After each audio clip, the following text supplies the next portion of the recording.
வணக்கம் அன்பனேர்களே. சந்திர கிரகணத்தை பற்றி பார்க்கலாம். சந்திர கிரகணம் அனைவருக்கும் தெரிஞ்சது தான். இந்த சந்திர கிரகணம் வரக்கூடிய 2025 என்றைக்கு வருதுன்னு பார்ப்போம். அதாவது 9வது மாதத்தில் 9வது மாதம் தேதி 7ஆம் தேதி 7/9/2025 சந்திர கிரகணம் வருது. அதாவது ஞாயிற்றுக்கிழமை. நல்லா நோட் பண்ணிக்கோங்க. வாக்கிய பஞ்சாங்கத்தின்படி இரவு 9:57 மணிக்கு சந்திர கிரகணம் தொடங்கி பின் இரவு 1:26 மணிக்கு முடிகிறது. திருப்பி சொல்கிறேன். 7/9/2025 ஞாயிற்றுக்கிழமை வாக்கிய பஞ்சாங்கத்தின்படி இரவு 9:57 மணிக்கு சந்திர கிரகணம் தொடங்கி பின் இரவு 1:26 மணிக்கு முடிகிறது. சார், எப்பையும் இல்லாத சிறப்பு இந்த சந்திர கிரகணத்துக்கு என்ன சார், அதை சொல்லுங்கள் அப்படின்னு கேட்பீங்க. இந்த சந்திர கிரகணம் பௌர்ணமி சந்திர கிரகணம் ரெண்டும் சேர்ந்து வருது. அதாவது 7ஆம் தேதி ஞாயிற்றுக்கிழமை அதிகாலை 1:46 மணிக்கு தொடங்கி 8ஆம் தேதி திங்கட்கிழமை அதிகாலை 12:30 மணிக்கு அந்த பௌர்ணமி முடிவடைவதால் ஞாயிற்றுக்கிழமை, அதாவது பௌர்ணமியும் அந்த தேதியில் வருது. அந்த தேதியில் சந்திர கிரகணம் வருது. அப்போ சந்திர கிரகணமும் பௌர்ணமியும் ஒரே நாளில் வருது. அப்போ அந்த 12 மணிக்கு மேலே முடிவடைவதால் ஞாயிற்றுக்கிழமை கிரிவலம். இப்போ ரொம்ப முக்கியமானது கிரிவலம். செல்லலாமா செல்லக்கூடாதா? அதாவது 8ஆம் தேதி திங்கட்கிழமை அதிகாலை 12:30 மணிக்கு முடிவடைஞ்ச பின்னாடி, அதாவது ஞாயிற்றுக்கிழமை முடிவடைஞ்ச பின்னாடி கிரிவலம் வர உகந்த நாளாக அறிவிக்கப்பட்டுள்ளது. ஆனால் அண்ணாமலையார் கோவில் ஆன்மீக மரபின்படி கிரகண நேரங்களில் கோவில் நடை அடைக்கும் வழக்கம் இல்லை. சந்திர கிரகணம் முடியும் நேரத்தில் தீர்த்தவாரி நடைபெறும் சொல்லப்பட்டிருக்கு. இந்த நேரங்களில் அந்த ராசிகளை பற்றி பார்க்கணும். குறிப்பாக எந்த ராசிகள் என்ன ஏது அப்படின்னு பார்த்தோம்னா, சந்திர கிரகத்தின் அன்னைக்கு சாந்தி செய்ய வேண்டிய நட்சத்திரங்கள் அப்படின்னு பார்த்தோம்னா, சதய நட்சத்திரம், பூரட்டாதி நட்சத்திரம், உத்திரட்டாதி நட்சத்திரம், புனர்பூச நட்சத்திரம், விசாக நட்சத்திரம்.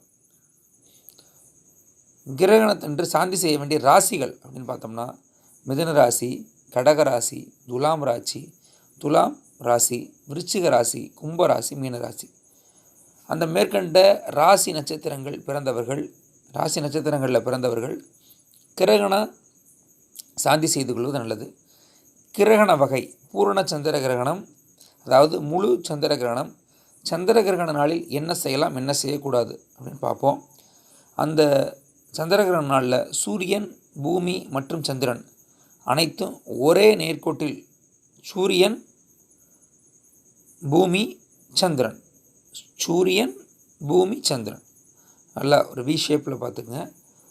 ஒரு நேர்கோட்டில், அதாவது ஒரே நேர்கோட்டில் சூரியன், பூமி, சந்திரன் வி ஷேப்பில் ஒரே நேர்கோட்டில் வரும்போது, அதாவது பூமி சூரியனுக்கு சந்திரனுக்கு இடையில் வரும்போது, இந்த பூமி சூரியனுக்கும் சந்திரனுக்கும் இடையில் வரும்போது சந்திரகிரகணம் நிகழ்கிறது. இது ஒரு முழு நிலவின் போது மட்டுமே ஏற்படும் வான்மண்டல நிகழ்வாகும். கிரகணம் முழுமை அடையும் போது, அதாவது பூமியின் நிழல் சந்திரனை முழுவதுமாக மறைக்கும் போது, பூமியின் வளிமண்டலத்தின் வழியாக செல்லும் சூரிய ஒளி பூமியின் நிழலில் உள்ள சந்திரன் மீது படும். அப்படி படும் இந்த ஒளி சிவப்பாக மாறி சந்திரனை சிவப்பு நிறமாக ஒளிரச் செய்கிறது. இதனால் சில சமயங்களில் சந்திரன் சிவப்பு நிலவு போல தோன்றும். அதாவது செப்டம்பர் 7ஆம் தேதி இரவு நிகழும் இந்த கிரகணம் நிலவை சிவப்பு நிலவாக காண்பிக்க போகும் ஒரு முழு சந்திர கிரகணம் என்பது குறிப்பிடத்தக்கது.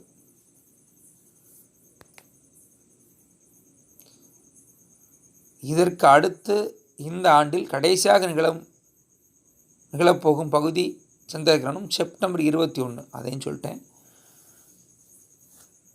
இப்போ பார்த்தீங்கன்னா, கோயில்களில் கிரகணம் தொடங்குவதற்கு முன்பதாக நடை அடைக்கப்பட்டு, கிரகணம் முடிந்த பிறகு, அதாவது 8ஆம் தேதி அதிகாலை கோவில்கள் அனைத்தும் சுத்தம் செய்யப்பட்டு, பரிகார பூஜைகள் முடிந்து பிறகுதான் பக்தர்கள் சுவாமி தரிசனம் செய்ய அனுமதிக்கப்படுவார்கள் என்று குறிப்பிடத்தக்கது. இந்த கிரகண தோஷ பரிகாரம் அப்படின்னு பார்க்கும்போது, ஆவணி மாதம் பௌர்ணமி நாளில் நிகழும் இந்த சந்திர கிரகணமானது கும்பராசி தொடங்கி பூரட்டாதி நட்சத்திரத்தில் முடிவடைவதால், சதயம், பூரட்டாதி, உத்திரட்டாதி, ரேவதி, புனர்பூசம், விசாகம் ஆகிய நட்சத்திரத்தில் பிறந்தவர்கள் பரிகாரம் செய்வது நல்லது என்கிறார்கள். குறிப்பாக இந்த நட்சத்திரம் பிறந்தவர்கள் கிரகண காலத்தில் தோஷ பரிகார மந்திரத்தை ஜெபிக்க வேண்டும் என்று சொல்கிறார்கள். சந்திர கிரகண தோஷ பரிகார மந்திரம் அப்படின்னு பார்க்கும்போது, இந்திரோ அனிலோ யமோ ரிஷோ வர்ண வாயு ரேவச்சம் குபேர ஈஷோக்நந்தம் இந்துபார உத்யாதம் மம அப்படின்னு சொல்லுவாங்க. இந்த மந்திரத்தை நம்ம ஜெபிக்கணும். மிகவும் சக்தி வாய்ந்த இந்த மந்திரத்தை கிரகண நேரத்தில் சொல்லி அவரவர் நட்சத்திரங்கள் எண்ணி வழிபட்டு பின்னர் மறுநாள் காலை கோவிலுக்கு சென்று வழிபட வேண்டும் என்று சொல்கிறார்கள். கிரகண காலத்தில் என்ன செய்யலாம், செய்யக்கூடாது அப்படின்னு பார்த்தோம்னா, கிரகண காலத்தில் தியானம் செய்யலாம். மந்திர உச்சாடனம், தவம் செய்வது மிகவும் விசேஷ பயனளிக்கும் என்று சொல்கிறார்கள். கிரகண நேரத்தில் ஒரு முறை ஒரு மந்திரத்தை சொன்னால் அது 1000 முறை சொன்ன பலனை தரும் என்பதால் மந்திரங்களை சித்தி செய்ய நினைப்பவர்கள் மானச வழிபாடு செய்யலாம் என்கிறார்கள். கிரகண காலத்தில் யாகசாலை அமைத்து ஹோமங்கள் செய்யலாம். விஷ்ணு சகஸ்ரநாமம், லலிதா சகஸ்ரநாமம், சைவ வைணவ புராணங்கள் போன்றவற்றை பாடுவது கேட்பது மிகவும் விசேஷ பலன் தரும். கிரகணம் முடியும் போது தர்ப்பணம் செய்தால் தீராத தோஷங்களும் தீரும் என்பது நம்பிக்கை. கிரகண நேரத்தில் அவசர காலங்களை தவிர்த்து மற்ற நேரங்கள் கர்ப்பிணிகள் வீட்டிற்குள் இருக்க வேண்டும். அசைவ உணவுகள் மற்றும் ஜீரணத்திற்கு கடினமாக இருக்கும் உணவுப் பொருட்களை தவிர்ப்பது நலம் என்று கூறுகிறார்கள். அதே போல கிரகண கதிர்கள் உணவுப் பொருட்களை தாக்காமல் இருக்க உணவுப் பொருட்களில் தர்ப்பை போட்டு வைப்பது, தர்ப்பைப்புல் போட்டு வைப்பது நல்லது என்று சாஸ்திரம் சொல்கிறது.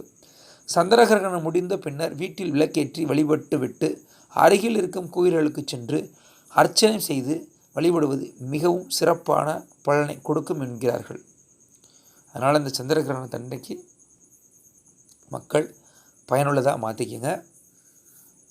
மிகவும் பயனுள்ளதாக மாற்றிக்கங்க. மீண்டும் உங்களை சந்திக்கும் வரை உங்களிடமிருந்து விடைபெறுவது உங்கள் பிள்ளையார்பட்டி ஜோதிடர், அரசு பதிவு பெற்ற சித்த மருத்துவர், சொற்பொழிவாளர், பத்திரிகை நிருபர் டாக்டர் கருப்பையா BSMS டிஎஸ்ட்ரோ. மேலும் என்னிடம் நீங்கள் ஆன்லைன் மூலமாக ஜோதிடம் பார்க்கணும் விருப்பப்படுறவங்க, ஆன்லைன் மூலமாக சித்த மருத்துவம் பார்க்கணும் விருப்பப்படுறவங்க, என்னுடைய mobile number and WhatsApp number 2 ஒன்று தான் சொல்கிறேன், நோட் பண்ணிக்கோங்க.